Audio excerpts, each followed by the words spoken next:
सुर्खेतमा पुगेर रविले दिए ओलीलाई च्यालेन्ज। लोकतन्त्रलाई जसबाट खतरा थियो त्यो खतरा हेलिकप्टर चढेर भागेको छ, बस ल्यान्ड नहोस्।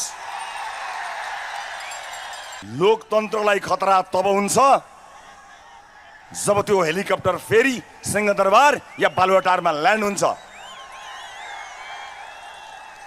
जता ल्यान्ड हुन्छ ल्यान्ड होस्, हामीलाई भन्नु केही छैन, तर जनताको भाग्य फेर्ने र बनाउने मात्र होइन, बदल्ने सिंहदरबारमा ल्यान्ड नहोस्, यति भए पुग्छ।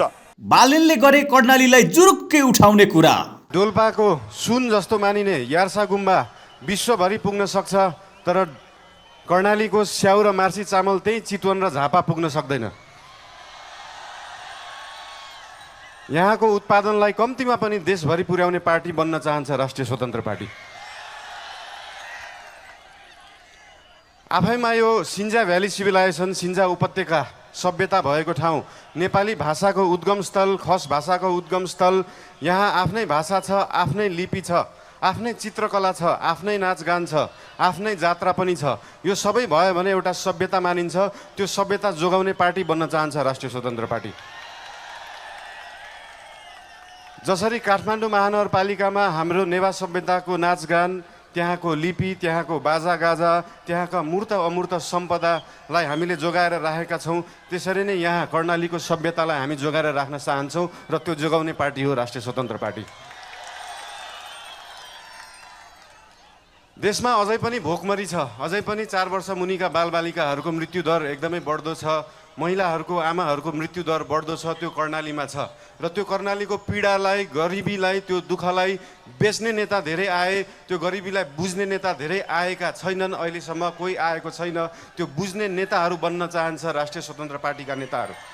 यहाँको पर्यटन, यहाँको सम्भावना, यहाँको कृषि, यहाँको खेतीपाती, यहाँको आय आर्जन सबै वृद्धि गर्न पाऊँ, तपाईँहरूको आशीर्वाद लिन पाऊँ र तपाईँहरूको अस्ति मैले फेसबुकमा लेखे जस्तै अब कर्णालीका सुइना हाममा सुइना भने जस्तै तपाईँहरूको त्यो सपना बोकेर जान पाऊँ र त्यो सपना बोक्ने सुरुवात आज हामीले बाचापत्रबाट गरेको छौँ, कर्णालीबाट घोषणा गरेको छौँ।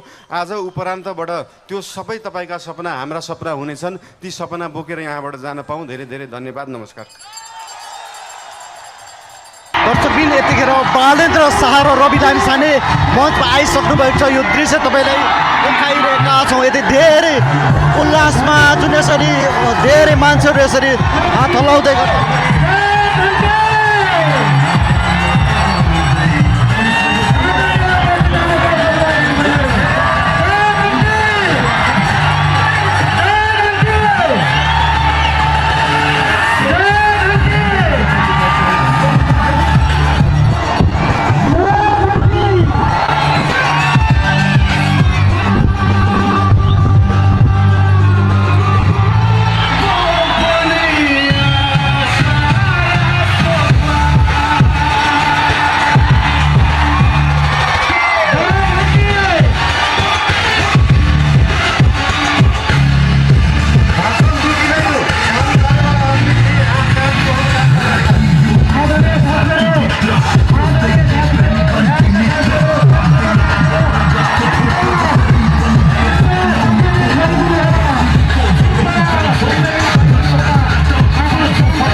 यसरी सबैतिर फर्केर बालेन र शाहले घन्टी बजाइराख्नु भएको छ र ठुलो मात्रामा उपस्थित भिडले उहाँहरूलाई अभिवादन गरिरहेको दृश्य तपाईँलाई देखाइरहेका छौँ। यतिखेर यो सुर्खेतको कार्यक्रम हो, कर्णाली प्रदेश अन्तर्गत सुर्खेतको कार्यक्रम।